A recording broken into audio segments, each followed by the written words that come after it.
సభ్యులకు నమస్కారం. పంచవీరభద్ర విశ్వవిద్యాలయం 5వ సంవత్సరం కోర్సులో భాగంగా అమెరికాకు విదేశాలకు వెళ్ళటానికి వెంపర్లాడుతున్న భారతీయులకు మాస్టర్ ఆర్కే చేసిన హెచ్చరిక, వాళ్ళందరూ ఎక్సోడస్గా ఇండియాకి తిరిగి వస్తారు. ఈ అంశం మీద కొన్ని విషయాలను మీతో షేర్ చేసుకోబోతున్నాను.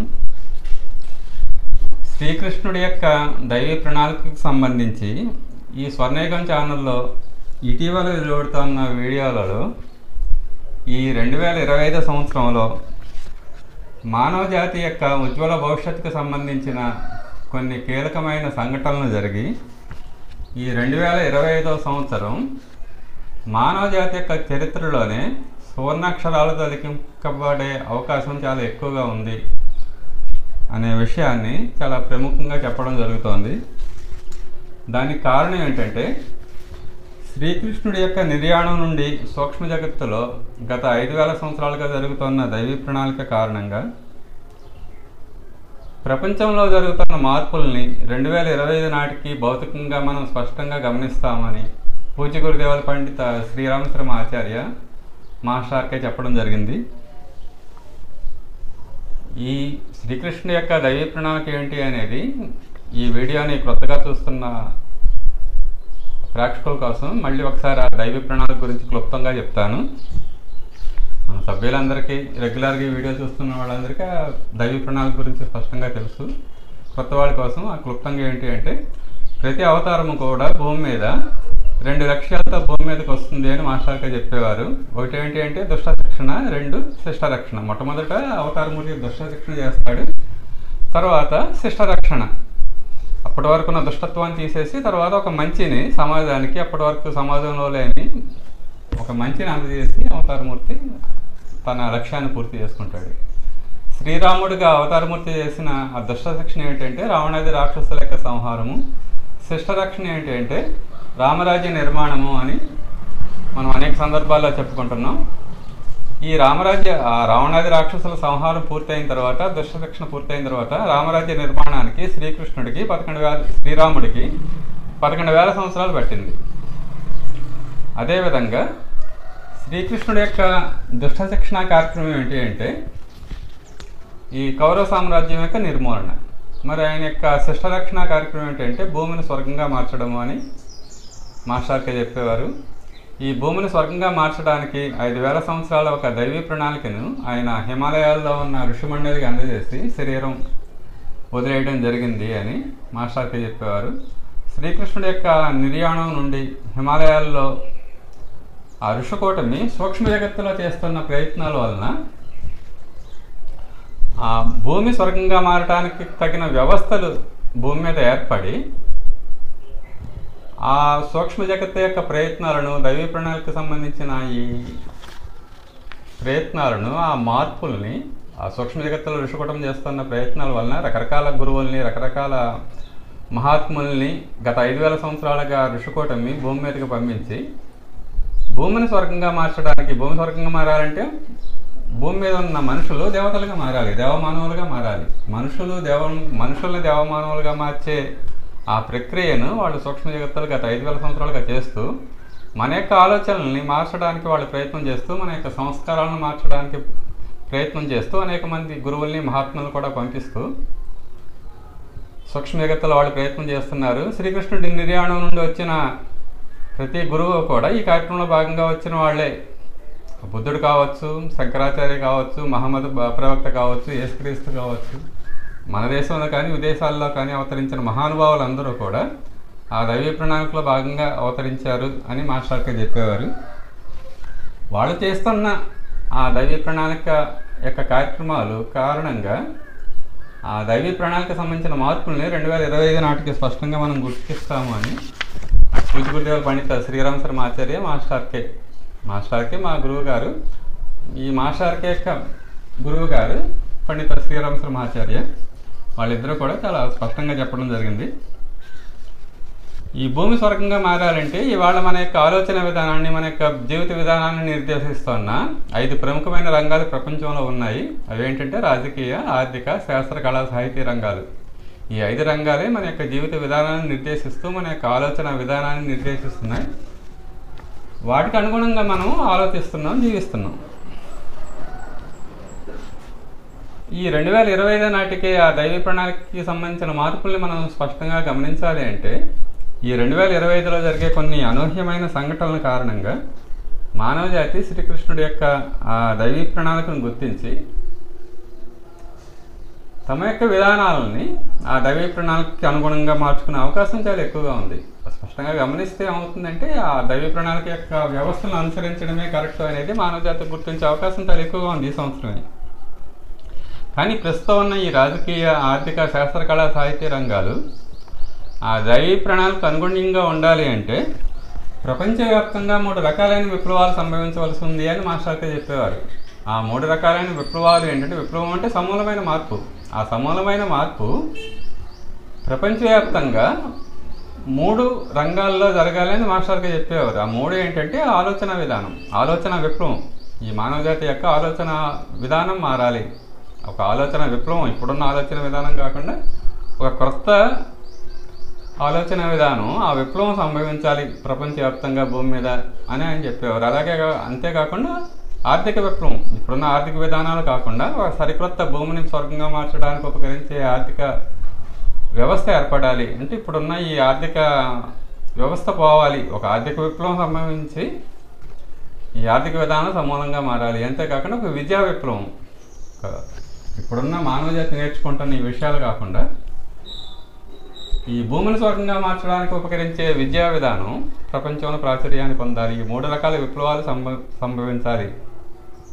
ఇప్పుడున్న 5 రంగాలు మారి భూమిని స్వర్గంగా మార్చడానికి ఉపకరించే 5 వ్యవస్థలు ప్రాచుర్యాన్ని పొందాలంటే ఈ ఆలోచన విప్లవం రావాలి, ఆర్థిక విప్లవం రావాలి, విద్యా విప్లవం రావాలి అని ఆయన చెప్పడం జరిగింది. ఆ 3 వస్తాయని కూడా అన్నారు. ఆ సూక్ష్మ జగత్ యొక్క ప్రేరేపణ వలన ప్రపంచంలో ఈ 3 రకాలైన విప్లవాలు సంభవించి భూమిని స్వర్గంగా మార్చడానికి ఉపకరించే వ్యవస్థలు 5 రంగాల్లో ఏర్పడతాయి అని మాస్టర్కే తెలియజేయడం జరిగింది. ఇప్పుడున్న ఈ మొట్టమొదటిది ఏంటంటే ఆలోచన విప్లవం. ఇప్పుడున్న మన ఆలోచన విధానం ఎలా ఉంది అంటే, మనం ఎంత ఎక్కువగా సంపాదించగలం, మనిషి జీవితంలో సక్సెస్ అయ్యాడా, ఎంతవరకు సక్సెస్ అయ్యాడు అనేది, అతను ఎంత సంపాదించాడు అది కొలబద్దగా ఉంది ప్రస్తుతం మనకి. ఎంత ఎక్కువగా మనం సంపాదించగలం, ఎంత ఎక్కువ విలాసవంతంగా జీవించగలం, ఎంత ఎక్కువ వైభవపేతంగా జీవించగలం, గ్లోరియస్గా జీవించగలం, దీని మీద మనం జీవితం యొక్క సక్సెస్ని మనం కొలుస్తున్నాం. ఎంత ఎక్కువ సంపాదించగలం, ఎంత గ్లోరియస్గా ఉండగలం, ఎంత లగ్జూరియస్గా ఉండగలం. దానికి తగిన ఈ విధమైన ఆలోచన విధానంతో దానికి తగిన ఆర్థిక వ్యవస్థలని, ఆ విధంగా జీవించడానికి కావాల్సిన ఆర్థిక వ్యవస్థలు పెట్టుకున్నాం మనం ప్రపంచవ్యాప్తంగా. అది అమెరికాలో కావచ్చు, ఒక విధంగా అమెరికా తరహా ఆర్థిక విధానమే. ఒక లగ్జూరియస్గా వైభవంగా జీవించాలంటే ఒక అమెరికన్ లాగా జీవించాలి, అమెరికన్స్ లాగా జీవించాలి, ఆ పశ్చిమ దేశాలలాగా జీవించాలి అని ఆ తరహా జీవిత విధానం, ఆ తరహా ఆర్థిక విధానం, దానికి కావాల్సిన సంపాదన ఏ విధంగా వస్తుంది, ఏ విధంగా మనం ఆర్థిక విలాసవంతంగా, వైభవపేతంగా, బాగా ఎక్కువ డబ్బుతోటి జీవించడానికి ఎటువంటి ఆర్థిక విధానాన్ని మనం ఫాలో అవ్వాలి. ప్రతి మనిషి, వాళ్ళు బాగా సంపన్నులకే ఈ విధానాలు పెట్టట్లేదు, ప్రతి మనిషి కూడా. అందరూ అది చేరుకోలేదు, అది వేరే విషయం. కానీ ఏ మనిషి అయినా సరే ఇప్పుడున్న ఈ ఆర్థిక విధానాల్లో వాడి యొక్క ప్రయత్నాన్ని బట్టి బాగా ఎక్కువ సంపాదించి ఎక్కువ లగ్జరియస్గా, వైభవపేతంగా, గ్లోరియస్గా జీవించే ఆర్థిక విధానాన్ని పెట్టుకున్నాం. ఈ ఆర్థిక విధానాలలో ఎంతమంది సక్సెస్ అవుతారో అది ప్రక్కన పెడదాం. ఆ విశ్లేషణ తెలియజేసేది ఏంటంటే, ఇప్పుడున్న ఆర్థిక విధానాల్లో కేవలం 10% మాత్రమే వాటిని అందుకోగలరు. బాగా సంపాదించడం కానీ, ఆ లగ్జూరియస్గా జీవించడం కానీ, వైభవపేతంగా జీవించడం కానీ. యాక్చువల్గా ప్రపంచవ్యాప్తంగా చూసుకుంటే 10% ఉంటుంది. ఏ దేశంలో చూసుకున్నా, ఏ పట్టణంలో చూసుకున్నా 10% మందికి అనుగుణంగా ఉంటుంది. మిగతా 90 మందికి అది అందుబాటులోకి ఉండదు. కానీ ఆదర్శంగా మాత్రం అది ప్రపంచవ్యాప్తంగా ప్రతి వాళ్ళు దానికి ప్రయత్నం చేస్తున్నారు. ఎంత బాగా సంపాదించగలం, ఎంత లగ్జూరియస్గా జీవించగలం, ఎంత గ్లోరియస్గా జీవించగలం. ఇంచేత ఆర్థిక విధానాలు ఆ విధంగా పెట్టుకున్నాం. మన యొక్క ఆలోచన విధానానికి తగినట్టు ఆ విద్యా విధానం కూడా, ఏ విధమైన విద్య అభ్యసిస్తే ఆ జీవితాన్ని మనం పొందగలం. ఆర్థిక విధానానికి ఉపకరించే విద్యా వ్యవస్థని మనం ప్రపంచవ్యాప్తంగా పెట్టుకున్నాం. ప్రపంచంలో అన్ని దేశాలు ప్రస్తుతం ఇదే ఫాలో అవుతున్నాయి. కానీ ఈ విధమైన ఆలోచన విధానంతో ఏర్పడిన ఈ రాజకీయ రంగం ఏం చేస్తుందంటే, ఈ విధమైన జీవిత విధానాన్ని అందజేయడానికి ప్రయత్నం చేస్తుంది ప్రపంచవ్యాప్తంగా. కనీస అవసరాల మీద కంటే కూడా జీడిపిని పెంచుతూ, వస్తోత్పత్తిని వినియోగాన్ని పెంచుతూ, ప్రతి మనిషి లగ్జూరియస్గా జీవించడానికి, అన్ని సౌకర్యాలతో జీవించడానికి కావాల్సిన సౌకర్యాలు అందజేయడానికి రాజకీయ వ్యవస్థ ఈరోజు కృషి చేస్తోంది. ఆర్థిక విధానాలు, ఆర్థిక వ్యవస్థ అదే విధంగా ఉంది, శాస్త్రరంగం అలాగే ఉంది. ఆ లగ్జరియస్ గూడ్స్ ఏ విధంగా అందించాలి, వైభవపేతమైన గూడ్స్ ఏ విధంగా అందించాలి, ఆ వస్తువులు ఏ విధంగా అందించాలి, దానికి కావాల్సిన ఆ టెక్నాలజీని డెవలప్ చేస్తుంది శాస్త్రరంగం. కళారంగం అలాగే ఉంది. మన సినిమాలు, మీడియా చూస్తే ఆ లగ్జరియస్ జీవిత విధానం, ఆ గ్లోరియస్ జీవిత విధానాన్ని ప్రొజెక్ట్ చేస్తుంది. అదే హీరోయిజం అన్నట్టు. సాహిత్య రంగం అలాగే ఉంది, సోషల్ మీడియా కూడా అలాగే ఉంది. ఆలోచన విధానాన్ని, మన యొక్క ఆలోచన విధానాన్ని అది ఎంకరేజ్ చేసేలా ఉంది సాహిత్య రంగం కూడా. దీనికి ఎక్సెప్షన్స్ ఉండొచ్చు, అందరూ అదే విధంగా ఉన్నారని చెప్పలేము, కానీ వాళ్ళ శాతం తక్కువ. మహా అయితే 5% ఉంటుంది అంతే. మిగతా 95% ఈ 5 రంగాల్లో ఉన్న వ్యక్తుల యొక్క ఆలోచన విధానం కానీ, ప్రయత్నం కానీ ఎలా ఉంది అంటే విలాసవంతంగా, లగ్జరియస్గా, గ్లోరియస్గా జీవించడానికి కావాల్సిన జీవిత విధానాన్ని సపోర్ట్ చేసే విధంగానే ఉంది. కానీ ఏమవుతుంది అంటే దీనివల్ల ఈ వస్తు వినియోగం విపరీతంగా పెరిగిపోయి ప్రాకృతిక వనరులను మనం ధ్వంసం చేస్తూ ప్రకృతిని ధ్వంసం చేస్తున్నాం. ఆ గ్లోబల్ వార్మింగ్ పెరుగుతుంది, ప్రకృతి వైపరీత్యాలు విపరీతంగా పెరిగిపోయాయి. ఇప్పటికే ఆ పర్యావరణ వ్యవస్థలు నెత్తున్నారు పట్టుకుంటున్నారు, పరిస్థితి చేజారిపోతుంది అని. ఇది ఎంతగా విషమిస్తుంది అంటే రానున్న ప్రకృతి వైపరీత్యాల్లో 190% మానవ జాతి నశించిపోయే ప్రమాదం ఉంది అని మాస్టర్గా చెప్పడం జరిగింది. సైంటిస్టులు చెప్తున్నారు. అనేక ఆ వివరాలను కూడా అనేక సార్లు ఈ ఛానల్లో, ఈ వీడియోల్లో అందజేయడం జరిగింది. సైంటిస్టులు కూడా దీన్ని ఏ విధంగా కన్ఫర్మ్ చేస్తున్నారో వాటిలో చెప్పడం జరిగింది. అయితే ప్రస్తుతం ఏం చేస్తున్నాం అంటే ఈ విధమైన ఆలోచన విధానంతో, ఆర్థిక విధానాలతో, విద్యా విధానంతో 90% మానవ జాతి నశించిపోయే దిశగా మనం ప్రయాణం చేస్తున్నాం. అయితే ఇప్పుడున్న ఈ 5 రంగాల్లో మారి ఒక సరికొత్త దైవీ ప్రణాళిక, భూమిని స్వర్గంగా మార్చడానికి కావాల్సిన ఆ వ్యవస్థలు ప్రాచుర్యాన్ని పొందాలంటే ప్రస్తుతం ఉన్న 5 రంగాల్లో ఏవైనా సంక్షోభకర పరిస్థితులు ఏర్పడినప్పుడు అప్పుడు మనం పునరాలోచిస్తాం ఇది ఎంతవరకు కరెక్ట్. మన రాజకీయ రంగంలో కానీ, ఆర్థిక రంగంలో కానీ ఏదైనా సంక్షోభం ఏర్పడినప్పుడు ఆ సంక్షోభం ఎందుకు ఏర్పడింది, దీన్ని మార్చుకోవాలంటే మనం ఏం చేయాలి అనే ఆలోచన విధానం మనలో ఏర్పడి అప్పుడు ఆ ఆలోచన విధానం ప్రపంచవ్యాప్తంగా సంభవిస్తే అదేవిధంగా ఆర్థిక విప్లవాన్ని కూడా, ఆర్థిక విధానాన్ని కూడా మనం మార్చుకుని ఆ విద్యా విప్లవాలు కూడా, ఆ 3 విప్లవాలకు సంబంధించి దాన్ని ఈ 5 రంగాల సంక్షోభాలు ఏర్పడి ఈ ఆలోచన విప్లవం, ఆర్థిక విప్లవం, విద్యా విప్లవం జరిగితే అప్పుడు ఆ శ్రీకృష్ణుడి యొక్క ప్రణాళిక ప్రకారం భూమిని స్వర్గంగా మార్చడానికి ఉపకరించే వ్యవస్థలు ఈ 5 రంగాల్లోనూ ఏర్పడతాయి. ఇప్పుడున్న 5 రంగాలు మనం స్పష్టంగా ఏం చెప్పుకుంటున్నామంటే మహావినాశం వైపు తీసుకెళ్తున్నాయి. కానీ రానున్న 5 రంగాలు ఎలా ఉంటాయి, 5 రంగాల యొక్క వ్యవస్థలు ఎలా ఉంటాయి అంటే నేను స్పష్టంగా పూజగురుదేవుడు తెలియజేశారు కూడా నూతన యుగం యొక్క రూపురేఖలు అని. ఆయన పంచవీరభద్ర సాధన చేసి ఈ ఋషులు చేస్తున్న ఈ ప్రయత్నాల వల్ల, నా యొక్క ఈ సాధన వల్ల ప్రపంచంలో ఈ 5 రంగాలు కూడా ఈ ప్రస్తుతం వినాశనం దిశగా తీసుకెళ్తున్న 5 రంగాలు ఈ విధంగా తీర్చిదిద్దబడి భూమి స్వర్గంగా మారుతుంది అని ఆయన తెలియజేయడం జరిగింది. ఈ గ్యారంటీగా రాబోయే దశాబ్దాల్లో సాకారమై తీరుతుంది అని ఆయన ఒక 40 సంవత్సరాల కిందట చెప్పడం జరిగింది. అంటే ఇప్పుడున్న 5 రంగాల్లోనూ సంక్షోభకర పరిస్థితి ఏర్పడాలి. ఆ దైవీ ప్రణాళికకు సంబంధించిన వ్యవస్థలు ప్రాచుర్యాన్ని పొందాలంటే ఇప్పుడున్న వ్యవస్థలు ఏదైనా సంక్షోభంలో చిక్కుకున్నప్పుడు మాత్రమే మారుతాయి. మరి అటువంటి సంక్షోభకరమైన పరిస్థితులు ఏర్పడే అవకాశం ఉందా అంటే అటువంటి సంక్షోభకరమైన పరిస్థితులు ఏర్పడే అవకాశం గురించి, ఆ పరిస్థితుల గురించి మాస్టర్కి అనేక భవిష్యవాణుల్ని ఇవ్వడం జరిగింది. వాటిల్లో చాలా ప్రముఖమైనది ఏంటంటే అమెరికా ఆర్థికంగా పతనం అవుతుంది అని చెప్పారు ఆయన. ఈ అమెరికా ఆర్థిక పతనం అనేది చాలా ప్రముఖమైన విషయం. ఎందుకు అంటే ఇప్పుడు ఇవాళ ప్రపంచ వ్యాప్తంగా అనుసరిస్తున్న ఆర్థిక విధానాన్ని కూడా అమెరికా తరహా ఆర్థిక విధానాలే. ప్రస్తుత ప్రపంచ ఆర్థిక రంగాన్ని నడిపిస్తున్న లీడర్ ఎవరంటే అమెరికాయే. ఎప్పుడైతే అమెరికా ఆర్థిక రంగంలో ఒక పతనం ఏర్పడిందో, సంక్షోభం ఏర్పడిందో సహజంగానే ప్రపంచవ్యాప్తంగా ఆ విధానాలు మారిపోయే అవకాశం ఉంటుంది. 1990-91లో సోవియట్ యూనియన్ కొలాప్స్ అయింది, ఆర్థికంగా పతనం అయిపోయింది ఆ యూనియన్. అప్పటి వరకు ప్రపంచంలో ఉన్న సోవియట్ తరహా ఆర్థిక విధానాలు ప్రపంచంలో వెళ్ళిపోయాయి. అప్పటి వరకు మన దేశం కూడా సోవియట్ తరహా ఆర్థిక విధానాలు ఫాలో అయ్యేది. ఆ 91లో సోవియట్ యూనియన్ ఎప్పుడైతే పతనమైందో మన దేశం కూడా అమెరికా తరహా ఆర్థిక విధానాలను అనుసరించడం ప్రారంభమైంది. అంచేత ఆ అమెరికాలో ఎప్పుడైతే ఆర్థిక పతనం సంభవించిందో సహజంగానే ఏమవుతుందంటే ఆర్థిక విధానాలు ఒక ఆర్థిక విప్లవం ప్రపంచవ్యాప్తంగా వచ్చే అవకాశం చాలా ఎక్కువగా ఉంది. ఈ అమెరికా ఆర్థిక రంగం గురించి మాట్లాడికి ఇచ్చిన భవిష్యవాణులు ఏంటి అంటే 1999 మే 27న స్త్రీ సప్తం మీద ఆయన ఉపన్యాసం ఇస్తూ ఇప్పుడు ఎవరైతే అమెరికాకి విదేశాలకి వెళ్ళటానికి వెంపర్లాడుతున్నారో వాళ్ళందరూ కూడా ఎక్సోడస్గా ఇండియాకు వస్తారు అన్నారు ఆయన. ఎక్సోడస్గా అంటే మూకుమ్మడిగా కొన్ని వేలాది మంది ఒక ప్రాంతం నుండి ఇంకొక ప్రాంతానికి వెళితే దాన్ని ఎక్సోడస్గా అంటారు, వలస వెళ్ళడం. ఇప్పుడు ఏమైనా ఒక భయంకరమైన యుద్ధాలు జరిగినప్పుడు, ఒక అతి తీవ్రమైన ప్రకృతి వైపరీత్యాలు జరిగినప్పుడు, కరువు కాటకాలు ఏర్పడినప్పుడు ప్రజలు ఆ ప్రాంతంలో ఉపాధి లేక జీవించడం కష్టంగా మారి ఇతర ప్రాంతాలకి వలస వెళ్ళిపోతారు. ఆ ఇల్లు వాకిలు అన్నీ వదిలేసి వలస వెళ్ళిపోతారు.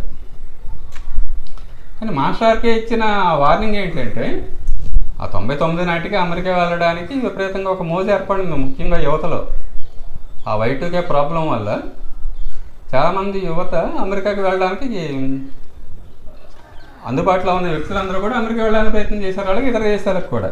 వాళ్ళకి ఆయన అప్పుడే ఇచ్చిన వార్నింగ్ ఏంటంటే 99లోనే వాళ్ళందరూ కూడా ఎక్సోడస్గా తిరిగి ఇండియాకి వచ్చేస్తారు, మూకుమ్మడిగా వచ్చేస్తారు. ఇప్పుడేదో ట్రంప్ అక్రమంగా వలస ఆ దేశంలో ఉంటున్న వాళ్ళని ఆ మిలిటరీ విమానాల్లో బలవంతంగా పంపించేస్తున్నాడు, చేతులకు సంఖ్యలు వేసి మరి. కానీ ట్రంప్ పంపించక్కర్లేదు. మాస్టర్కి చెప్పింది ఏంటంటే వాళ్ళంతటా వాళ్ళే మూకుమ్మడిగా తిరిగి వచ్చేస్తారు, వలస వచ్చేస్తారు ఇండియాకి. ఎందుకు వచ్చేస్తారు అంటే అమెరికా మొత్తం సర్వనాశనం అవుతుంది అన్నారు ఆయన. జపాన్ మొత్తం సర్వనాశనం అవుతుంది అన్నారు. ఇది 99లో ఆయన ఇచ్చిన భవిష్యవాణి, 99 మే నెలలో. ఎందుకు అమెరికా జపాన్ ఆయన ప్రస్తావించారు అంటే అమెరికా జపాన్ అప్పట్లో ప్రపంచంలోని మొదటి 2 స్థానాల్లో ఉన్నాయి ఆర్థిక రంగంలో. మొదటి స్థానంలో అమెరికా ఉంటే జపాన్ 2వ స్థానంలో ఉండేది 99 నాటికి. ఆ 2008-9 ప్రాంతంలో జపాన్ అధిగమించి చైనా ప్లేస్లోకి రావడం మొదలైంది. ఆ 99 తర్వాత జపాన్ యొక్క ఆర్థిక వ్యవస్థ స్తంభించిపోయింది. ఆ జీడిపి పెరగలేదు అప్పటి నుంచి. 99 తర్వాత అమెరికా యొక్క ఆర్థిక వ్యవస్థ పెరుగుతుంది, కానీ ఆ అమెరికా జీడిపి కంటే కూడా అమెరికా యొక్క అప్పు విపరీతంగా పెరుగుతుంది. ఈ అమెరికా యొక్క అప్పు ఇదే విధంగా పెరుగుతూ ఉంటే ఏదో ఒక రోజు అమెరికా దివాళా తీస్తుంది అని ఆ ప్రపంచంలో నంబర్ 1 కుబేరుడు ఎలాన్ మస్క్ చాలాసార్లు వార్నింగ్ ఇస్తున్నాడు ఆయన. అమెరికా తన యొక్క ఖర్చును తగ్గించుకోవాలి ప్రభుత్వం, అమెరికా యొక్క ప్రభుత్వం ఖర్చు ఇదే విధంగా పెరిగితే త్వరలో ఇది దివాళా తీసేస్తుంది అని హెచ్చరిస్తున్నాడు. కానీ 99 నుంచి ఆ ప్రక్రియ జరుగుతుంది. మాస్టర్కి భవిష్యవాణి ఇచ్చినప్పటి నుంచి కూడా 99లో అమెరికా యొక్క జీడిపిలో అమెరికా యొక్క అప్పు ఎంత ఉంది, ఇప్పుడు ఎంత ఉంది అంటే అప్పుడు 40% లోపే ఉంది. జీడిపి పెరుగుతుంది, జీడిపి కంటే కూడా అప్పు ఇప్పుడు 130% వరకు పెరిగింది. కేవలం ప్రభుత్వం అప్పు వల్లే అమెరికా యొక్క జీడిపి వేగంగా పెరుగుతుంది. అంతేకాకుండా అమెరికా తరహా ఆర్థిక విధానాలు ప్రపంచవ్యాప్తంగా రావడం, అమెరికాకి వస్తువులు సవ్వకి ఇవ్వడానికి మన దేశంతో సహా చైనా మన దేశం ఇవన్నీ కూడా ప్రయత్నం చేసి ఆ డాలర్ వాణిజ్యం వల్ల అమెరికా యొక్క జీడిపి పెరుగుతోంది. అది అగ్రరాజ్యం స్థానాన్ని నిలబెట్టుకుంటోంది. కానీ దాని పతనం మాత్రం 99లోనే ప్రారంభమైపోయింది. ఆ 99 తర్వాత Y2K ప్రాబ్లం అని వచ్చింది 2000లో అమెరికాలో. అప్పటి నుంచి కూడా దాని యొక్క ఆర్థిక పతనం ప్రారంభమైంది కరెక్ట్గా చెప్పాలి అంటే మాస్టర్కి ఇచ్చిన భవిష్యవాణి తర్వాత. ఆ 99లో ఇచ్చిన భవిష్యవాణి కాకుండా మాస్టర్కి 2006 నవంబర్ 20న ఇచ్చిన ఉపన్యాసంలో కూడా మహాలక్ష్మి సాధన మీదే, ఇది కూడా ఒక ఆర్థిక రంగానికి సంబంధించిన విషయం మీద ఉపన్యాసం ఇస్తూ మహాలక్ష్మి సాధన గురించి ఆయన చెప్పింది ఏంటంటే గతంలో జరిగిన హిట్లర్ టైంలో ఉన్న జర్మనీ యొక్క పతనం, సోవియట్ రష్యా యొక్క పతనాలే కాకుండా రానున్న రోజుల్లో అమెరికా యొక్క ఆర్థిక పతనాన్ని కూడా మనం చూడబోతున్నాము అన్నారు ఆయన. హిట్లర్ టైంలో ప్రపంచవ్యాప్తంగా జర్మనీ ఒక అగ్రరాజ్యంగా ఉండేది ఆర్థిక రంగంలో. హిట్లర్ తర్వాత అది ఆర్థికంగా చిరిగిపోయింది. ఆ దేశాన్ని 2 ముక్కలు చేశారు, తూర్పు జర్మనీ పశ్చిమ జర్మనీ అని. ఆ 1990లో మళ్ళీ కలిసి అది వేరే విషయం. కానీ తన ప్రపంచంలో ఆ హిట్లర్ టైంలో అది ఒక నంబర్ 1 స్థానంలో ఉండేది, అగ్రరాజ్యంగా ఉండేది, ఒక ప్రముఖమైన దేశంగా ఉండేది. మొదటి స్థానం బ్రిటన్. మొదటి ప్రపంచ యుద్ధం తర్వాత అది బ్రిటన్ చెదిగిపోవడం మొదలైంది. హిట్లర్ టైంలో అది ఆర్థిక రంగంలో ఒక అగ్రరాజ్యంగా ఉంది జర్మనీ, కానీ అది పతనమైంది. అలాగే ఆ తర్వాత సోవియట్ యూనియన్ కూడా ఆర్థిక రంగంలో ఒక అగ్రరాజ్యంగా మారింది ప్రపంచంలో. అమెరికాతో పాటు 2 అగ్రరాజ్యాలు ఉండేవి ఆర్థిక రంగంలో కానీ రాజకీయ రంగంలో కానీ, సోవియట్ యూనియన్, అమెరికా. కానీ 1990-91లో ఆ సోవియట్ రష్యా కూడా పతనం అయిపోయింది. అంతకుముందు జర్మనీ యొక్క ఆర్థిక పతనమే కాకుండా, రష్యా యొక్క పతనమే కాకుండా రాబోయే రోజుల్లో అమెరికా యొక్క ఆర్థిక పతనాన్ని కూడా మనం చూడబోతున్నాము అన్నారు ఆయన 2006లో నవంబర్ 20న. ఇది నేను పొలిటికల్ యాంగిల్లో చెప్పట్లేదు, ఒక రాజకీయ ఉద్దేశంతో చెప్పట్లేదు. ఇది హిమాలయాల్లో ఉన్న ఋషికూటమి భారతదేశ వాసులకు అందజేయమన్న విషయము అన్నారు ఆయన. ఈ ప్రపంచ దైవీ ప్రణాళికలో భారతదేశం ఒక ప్రముఖమైన పాత్ర వహించాల్సి ఉంది. దైవీ ప్రణాళికకు సంబంధించిన వ్యవస్థల్ని భారతదేశమే ప్రపంచానికి అందజేయవలసి ఉంది. భారతీయులకి ఆ జీన్స్ ఎక్కువగా ఉన్నాయి. ఆ దైవీ ప్రణాళిక అనుగుణ్యమైన వ్యవస్థల్ని, రాజకీయ, ఆర్థిక, శాస్త్ర, కళా, సాహిత్య రంగాలకి వ్యవస్థల్ని అందజేయడానికి ఎవరు బాగా ట్యూన్ అవుతారంటే భారతీయులు ట్యూన్ అవుతారు. అంచేత భారతీయులకి ఆ సందేశం ఋషికోట ఇవ్వమంటోంది అని నేను చెప్పడం జరిగింది. మీరు అమెరికా ఈరోజు బాగుంది, లేదా దేశాలు, ఫారిన్ దేశాలు బాగున్నాయి, యూరోప్ దేశాలు కానీ, ఆస్ట్రేలియా కానీ అని మీరు వెళ్ళడానికి బాగా ప్రయత్నం చేస్తున్నారు. కానీ జర్మనీ ఏ విధంగా కొలాప్స్ అయిందో, రష్యా ఏ విధంగా కొలాప్స్ అయిందో రాబోయే రోజుల్లో అమెరికా కూడా కొలాప్స్ అవ్వబోతోంది, దీన్ని మీరు దృష్టిలో పెట్టుకోండి అని వాళ్ళు ముందే వార్నింగ్ ఇవ్వడం జరిగింది. మరి కేవలం ఈ సంక్షోభం గురించే కాదు, ఈ సంక్షోభ పరిస్థితులే కాకుండా భారతదేశం యొక్క ఉజ్వల భవిష్యత్తు గురించి కూడా మాస్టర్కి అనేక భవిష్యవాణులు అందజేయడం జరిగింది. రాబోయే రోజుల్లో ఈ దైవీ ప్రణాళిక ప్రకారం భూమి స్వర్గంగా మారి తీరుతుంది, అది మనిషి ఇష్టపడినా ఇష్టపడకపోయినా మారి తీరుతుందని చెప్పేవారు మాస్టర్కి. ఎందుకంటే అది శ్రీకృష్ణుడి యొక్క సంకల్పం కాబట్టి. భూమి స్వర్గంగా మారడము అనేది, భూమి స్వర్గంగా మార్చాలి అనేది మానవ జాతి యొక్క సంకల్పం కాదు, ఇది శ్రీకృష్ణుడి యొక్క సంకల్పం. కాబట్టి ఆయన దాన్ని నెరవేర్చి తీరుతాడు, ఇది జరిగి తీరుతుంది. ఈ దైవీ ప్రణాళిక నెరవేరడంలో భారతదేశం యొక్క పాత్ర చాలా ప్రముఖంగా ఉంటుంది, ప్రధానమైన పాత్ర పోషిస్తుంది. మరి భారతదేశం యొక్క ఉజ్వల భవిష్యత్తు ఏ విధంగా ఉండబోతోంది అంటే, జర్మనీ సూపర్ పవర్గా ఉన్నప్పుడు, ఆ సోవియట్ రష్యా సూపర్ పవర్గా ఉన్నప్పుడు, ఇప్పుడు అమెరికా ఒక సూపర్ పవర్గా ఉన్నప్పుడు, అమెరికా ఇప్పుడు సూపర్ పవర్గా లేదంటున్నాడు ట్రంప్, ఒకప్పుడు సూపర్ పవర్గా ఉండేది, నేను మళ్ళీ make America great again MAGA అంటున్నాడు అతను, మళ్ళీ నేను సూపర్ పవర్గా చేస్తానని నానా గందరగోళం చేస్తున్నాడు.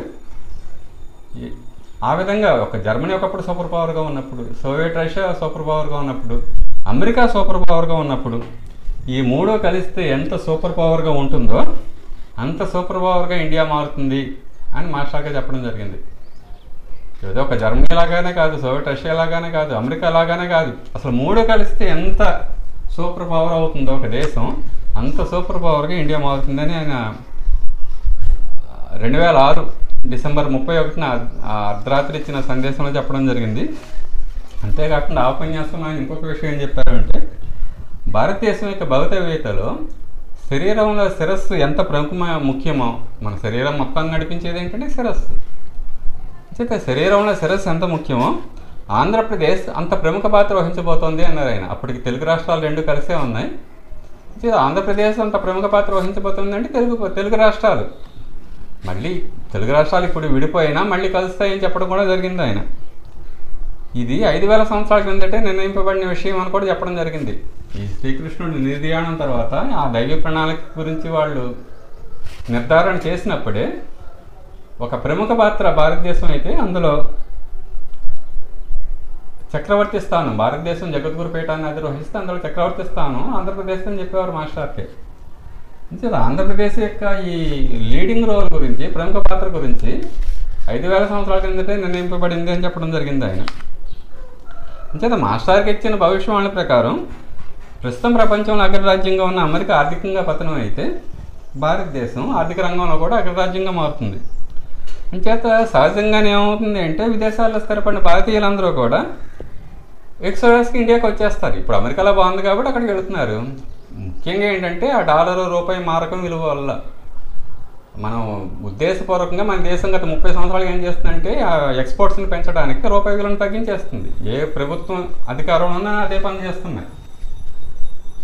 అంచేత అక్కడికి వెళితే మన సంపాదన ఆ డాలర్ని రూపాయల్లో మార్చుకుని చాలా ఎక్కువగా ఉంది కాబట్టి అది గొప్పగా ఫీల్ అయ్యి మనం అక్కడికి వెళ్ళడానికి మోసపడుతున్నాం. ఫారిన్ వెళ్ళడానికి విదేశం అమెరికా కాకపోతే ఆస్ట్రేలియానో, న్యూజిలాండ్, ఇంగ్లాండో, జర్మనీయో ఆ విదేశాలకు వెళ్ళడానికి మనం బాగా ఎక్కువ మోజు చూపిస్తున్నాం.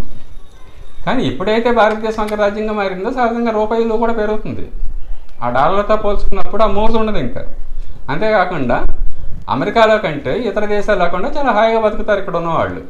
అంచేది ఏమవుతుంది, ఆ గ్లోరియా గొప్పగా బతకడానికి, హాయిగా బతకడానికి ఇక్కడికి రావడానికి మోజు చూపిస్తారు. అంచేది అది సహజంగానే జరుగుతుంది. ఇండియాకి ఎక్సోడస్గా వస్తారు అంటే పొట్ట చేతితో పట్టుకుని వస్తారు. ఆ వార్నింగ్ కూడా ఇచ్చారు ఆయన. అక్కడ జరుగుబాటు లేక అమెరికాలో పరిస్థితి ఏంటంటే అమెరికా జనాభాలో సగం మంది ఉద్యోగస్తులుగా చేస్తారు. 34 కోట్ల జనాభా ఉంటే 16 కోట్లు సుమారు ఇంచుమించు సగం మంది ఉద్యోగస్తులే అక్కడ. ఆ ఉద్యోగస్తుల్లో 60% మంది పరిస్థితి ఏంటంటే ఒక నెల జీతం రాకపోతే ఈమెయిల్ కట్టలేరు, రోడ్డున పడిపోతే వాళ్ళ జీవితం లేదని అక్కడ ఉన్న వ్యక్తులే చెప్తున్నారు. ఆర్థిక రంగంలో ఉన్న వ్యక్తులే అంత బొటాబొటీ జీవితం లగ్జూరియస్గానే జీవిస్తారు. వచ్చి ఏంటంటే ఒక నెల జీతం లేకపోతే, ఒక నెల ఉద్యోగం లేకపోతే ఈమెయిల్ కట్టలేరు. సంక్షోభం వచ్చేస్తుంది వాళ్ళ జీవితంలో. అంటే అటువంటి సంక్షోభం ఫేస్ చేసే బదులు ఇండియా హాయిగా ఉంది. న్యాచురల్గా ఏం చేస్తారంటే ఫారిన్ వెళ్ళిన వాళ్ళందరూ ఇండియాకి ఎప్పుడెప్పుడు వెళ్ళిపోదామా అని తహతలాడతారు అంతే. మరి ఈ 2025 సంవత్సరంలోనే ఆ విధంగా జరిగే అవకాశం ఉందా? ఈ 2025 సంవత్సరంలోనే అటువంటి కీలకమైన మార్పులు జరిగి ఈ 2025 సంవత్సరం అనేది మానవ జాతి యొక్క చరిత్రలోనే ఆ సువర్ణాక్షరాలతో లిఖింపబడే అవకాశం ఉంది అని మనం చెప్పుకుంటున్నాం. మరి 2025లో జరిగే అవకాశం ఉందంటే చాలా ఎక్కువగా ఉంది. 4 రకాలుగా ఉంది అమెరికా ఆర్థికంగా పతనమయ్యే అవకాశం. 4 రకాలుగా ఉంది ప్రస్తుతం అమెరికాలో. ఒకటి ఏంటంటే ట్రంప్ చేస్తున్న వాణిజ్య యుద్ధం. అటు మెక్సికోతో కానీ, కెనడాతో కానీ, చైనాతో కానీ అన్ని దేశాలు, మన దేశాన్ని కూడా ఎగ్జామ్షన్ ఇవ్వట్లేదు ఆయన. మన దేశం మీద కూడా పనులు వేస్తానంటున్నాడు. అమెరికా 2008 ఆర్థిక సంక్షోభాన్ని ప్రపంచ దేశాలన్నీ కలిసికట్టుగా సంక్షోభాన్ని పరిష్కరించాయి. ఇప్పుడు ట్రంప్ ఏం చేస్తున్నాడంటే ఆ సమన్వయాన్ని ఎక్కడికక్కడ దెబ్బతీసేస్తున్నాడు ఆయన. సమన్వయం దెబ్బతీయడం వల్ల ఏమవుతుందంటే అమెరికాలో ఒక ఆర్థిక సంక్షోభం వచ్చే అవకాశం ఉందని అక్కడ ఉన్న ఆర్థికవేత్తలు హెచ్చరిస్తున్నారు. కానీ అతను ఈ విషయం కంటే కూడా తను ఏ స్లోగన్తో అధికారంలోకి వచ్చాడో ఆ అధికారాన్ని నిలబెట్టుకోవడానికి, ఆ పాపులారిటీ నిలబెట్టుకోవడానికి ఎక్కువ ట్రై చేస్తున్నాడు ఆయన. మహా సంక్షోభం వస్తే తప్ప అతని విధానం మార్చుకోడు. ఈ సంక్షోభాన్ని, ఈ పరిస్థితిని నేను సాల్వ్ చేయగలను అనుకుంటున్నాడు. ఆ గురువుల యొక్క ప్రేరణ కూడా అటువంటి వాళ్ళని అలాగే ఎంకరేజ్ చేస్తుంది కూడా. చివరికి సంక్షోభం వచ్చాక నోరేళ్ళు పెట్టాల్సి ఉంటుంది. ఒకటి అర్థం చేసే వాణిజ్య యుద్ధం వల్ల కూడా ఈ సంక్షోభం అమెరికా ఆర్థికంగా పతనమయ్యే అవకాశం చాలా ఎక్కువగా ఉంది. అన్ని దేశాలతో ఘర్షణ పెట్టుకుంటున్నాడు. అక్కడ దేశాల్లో వస్తువులు రేట్లు పెరిగిపోయి ఆర్థిక మాంద్యం వచ్చే అవకాశం ఉందని చాలామంది హెచ్చరిస్తున్నారు. అలాగే అమెరికా ప్రభుత్వం యొక్క అప్పు, ఆ ఎలాన్ మస్కే స్వయంగా చెప్తున్నాడు, అప్పు కనుక ఇలాగే విపరీతంగా పెరిగితే త్వరలో దివాళా తీసేస్తుంది, అప్పు చెల్లించే స్థితిలో ఇప్పటికే లేదు. ఆ ప్రభుత్వం యొక్క ఆదాయం $4 ట్రిలియన్ వస్తే అమెరికాకి ఖర్చు $6 ట్రిలియన్ వస్తుంది. అంటే అలా ఖర్చు తగ్గించడానికి ప్రత్యేకంగా ఒక విభాగం కూడా పెట్టారు. చాలామంది ప్రభుత్వ ఉద్యోగస్తులు తీసేస్తున్నారు కూడా అక్కడ, వేలాది మందిని. ప్రభుత్వ ఉద్యోగస్తులు తీసేస్తే ఏమవుతుంది, వినియోగం తగ్గుతుంది, రిసెషన్ వస్తుంది, ఆర్థిక సంక్షోభం వస్తుంది. అంచేత అదొక కారణం. మూడో కారణం ఏంటంటే అమెరికాలో ఉన్న రాజకీయ సంఘర్షణ. అధికార పక్షానికి ప్రధాన ప్రతిపక్ష పత్రానికి మధ్య అసలు ఏమాత్రం పొసకట్లేదు. పరస్పరం ఇద్దరికి ప్రతి విషయంలో కూడా వాళ్ళు సంఘర్షణగానే ఉంటున్నారు. చాలా విషయాల్లో మా రెండు ప్రధాన రాజకీయ పార్టీలు సంక్షోభం ఏర్పడినప్పుడు ముఖ్యంగా కలిసికట్టుగా నిర్ణయం తీసుకుంటేనే వాటిని దాడతారు. గతంలో కూడా అలాగే జరిగింది. అమెరికా అప్పు పరిమితిని రెండు పక్షాలు కూడా కలిసి పెంచడానికి ప్రయత్నం చేస్తున్నాయి. కానీ ఇప్పుడు అది పూర్తిగా అక్కడ రెండు పార్టీల మధ్య సామరస్యం పూర్తిగా దెబ్బతింది. అక్కడ అమెరికాలో అంతర్యుద్ధం జరుగుతుంది అన్నారు పూర్తిగురుదేవుల పండిత శ్రీరామ శర్మ ఆచార్య. ఆ రాజకీయ రంగంలో అంతర్యుద్ధం జరుగుతుంది ప్రస్తుతం అమెరికాలో. నాలుగోది ఏంటంటే డాలర్ విలువ పతనమయ్యే అవకాశం.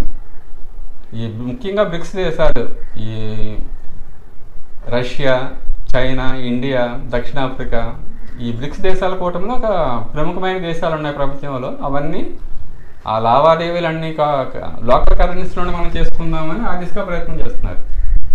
లోకల్ కరెన్సీలో ప్రయత్నం చేస్తే అమెరికాకి ప్రత్యామ్నాయంగా ఇంకో కరెన్సీ తీసుకురాకపోయినప్పటికీ కూడా ప్రపంచంలో ఎక్కువ దేశాలు పరస్పర ఆ వాణిజ్యం లోకల్ కరెన్సీలోనే చేసుకుందాం, డాలర్ని ప్రక్కన పెట్టి అనే ఆ ప్రక్రియ వేగంగా జరుగుతుంది ఇప్పుడు. దానివల్ల కూడా ఏమవుతుందంటే ఆ డాలర్ విలువ పతనమయ్యే అవకాశం చాలా ఎక్కువగా ఉంది. ఈ 4 కారణాలతోటి ట్రంప్ చేస్తున్న వాణిజ్య యుద్ధం, అమెరికా ప్రభుత్వం యొక్క అప్పు, అమెరికాలోని రాజకీయ సంఘర్షణ, డాలర్ విలువ పతనమయ్యే అవకాశం, ఈ 4 కారణాలు చాలా తీవ్ర స్థాయిలోనే ఉన్నాయి ప్రస్తుతం. అయితే ఈ సంవత్సరమే ఆ మార్పు జరిగే అవకాశం చాలా ఎక్కువగా ఉంది. కానీ ఒకవేళ అమెరికాలో ఆర్థిక సంక్షోభం వస్తే ఏమవుతుందంటే మన 2008లో ఉన్నట్టు అది ప్రపంచవ్యాప్తంగా వస్తుంది. ఆ 2008 ఆర్థిక సంక్షోభాన్ని ప్రపంచంలో అన్ని దేశాలు కలిసికట్టుగా వాయిదా వేసాయని చెప్తారు ఆర్థిక రంగంలోని విశ్లేషకులు. ఎందుకంటే ఆ సంక్షోభాన్ని దాటడానికి, జీడిపిని పెంచడానికి అప్పు విపరీతంగా ప్రపంచ దేశాలు చేస్తూ, మన దేశంతో సహా, చైనాతో సహా ఆ జీడిపిని పెంచడం ద్వారా ఆ సంక్షోభాన్ని అధిగమించిస్తున్నాయి తప్ప అప్పు చేయలేని పరిస్థితి ఏర్పడితే ఇంకా అది సంక్షోభం వచ్చేస్తుంది. అమెరికాని అప్పుడు అన్ని దేశాలు అమెరికాకి హెల్ప్ చేశారు 2008లో. ఇప్పుడు ఆ పరిస్థితి లేదు, ఎందుకంటే అన్ని దేశాలతో ట్రంప్ ఘర్షణ పెట్టుకుంటున్నాడు కాబట్టి. గ్యారంటీగా సంక్షోభం వస్తుంది. సంక్షోభం వచ్చినప్పుడు అది ప్రపంచవ్యాప్తంగా ఉంటుంది. ముఖ్యంగా మన దేశంలో ఈ స్టాక్ మార్కెట్ ఇప్పటికే బాగా తగ్గిపోయింది. మన దేశం యొక్క స్టాక్ మార్కెట్ ఆల్రెడీ 15% పైన తగ్గిపోయింది. రియల్ ఎస్టేట్ మీద, సాఫ్ట్వేర్ రంగం మీద ఎక్కువ ఉంటుంది అమెరికాలో ఆర్థిక సంక్షోభం వస్తే. కానీ ఈ 3 రంగాల మీద ఈ 3 రంగాల యొక్క ప్రభావం నగరాల్లో ఉంటుంది, పెద్ద పెద్ద పట్టణాల్లో ఉంటుంది. చిన్న చిన్న పట్టణాల్లో కానీ, గ్రామాల్లో కానీ అమెరికా యొక్క ఆర్థిక సంక్షోభం ప్రభావం ఉండదు. ఇప్పటికే మన దేశంలో చిన్న చిన్న పట్టణాల్లోనూ, గ్రామాల్లోనూ చాలా హాయిగా బతుకుతున్నారు. మెజారిటీ ప్రజలు 60% ఇప్పటికీ చిన్న చిన్న పట్టణాలు, గ్రామాల్లోనే ఉన్నారు. వీటి మీద, ఈ చిన్న చిన్న పట్టణాల మీద, గ్రామాల మీద అమెరికా ఆర్థిక సంక్షోభం ప్రభావం ఉండదు కాబట్టి ఈ గ్రామాల్లో ఉన్న ఆ కుటీర పరిశ్రమలు, వ్యవసాయం యొక్క సహకారంతో దైవీ ప్రణాళిక సంబంధించిన ఆర్థిక విధానాలు భారతదేశం అగ్రరాజ్యంగా మారే అవకాశం చాలా ఎక్కువగా ఉంది. ఆ ప్రక్రియ ఈ సంవత్సరం జరిగే అవకాశం ఎక్కువగా ఉంది. దైవీ ప్రణాళిక ప్రకారం ఉండే ఆర్థిక విధానాలు ఎలా ఉంటాయంటే పరిశ్రమలకు ప్రాధాన్యత ఉండదు. ఇప్పుడంతా భారీ పరిశ్రమలకు ప్రాధాన్యత ఉంది, కుటీర పరిశ్రమలకి ఎక్కువ ప్రాధాన్యత ఇస్తారు, చిన్న చిన్న వ్యాపారాలకి, కుటీర పరిశ్రమలకి. అటువంటి పరిస్థితి గ్రామాలు ఎక్కువగా మన దేశంలో ఉండి ఆ విధమైన ఆర్థిక విధానాల ద్వారా చాలా హాయిగా బతికే. ఒకప్పుడు ఒక 500 సంవత్సరాల కిందట ఈ భారీ పరిశ్రమలు లేవు మన దేశంలో, కుటీర పరిశ్రమలు ఇవే ఉన్నాయి, వ్యవసాయం ఉంది. ఆ కుటీర పరిశ్రమల వ్యవసాయంతోనే 500 సంవత్సరాల క్రిందట ప్రపంచంలో అగ్రరాజ్యంగా ఉండేది మన దేశం. మళ్ళీ అటువంటి వాతావరణం, అటువంటి విధానాలే ప్రాచుర్యాన్ని పొందుతాయి. అలా పొందాలని కోరుకుందాం. మన దేశం అలా హాయిగా బ్రతకడమే కాకుండా ప్రపంచానికి చూపిస్తుంది. ఈ లగ్జరియస్గా బ్రతకడం ఎలాగో అమెరికా ఎలా చూపించిందో, కానీ ప్రకృతిని ధ్వంసం చేస్తున్నాం. ప్రకృతిని ధ్వంసం చేయకుండా ఈ కుటీర పరిశ్రమలు, వ్యవసాయం, చిన్న చిన్న వ్యాపారాలు, వీటితోటే మనిషి చాలా హాయిగా, చాలా ఆనందంగా, చాలా శాంతంగా, చాలా ఆరోగ్యంగా జీవించడం ఎలాగో అది భారతదేశం ప్రపంచానికి అందజేయగలదు. అలా అందజేయాలని కోరుకుందాం. ఆ డివైన్ ప్లాన్ నెరవేరాలి అని కోరుకుందాం. ఆ మార్పు ఈ సంవత్సరమే జరగాలి అని కోరుకుందాం. జై గురుదేవ్.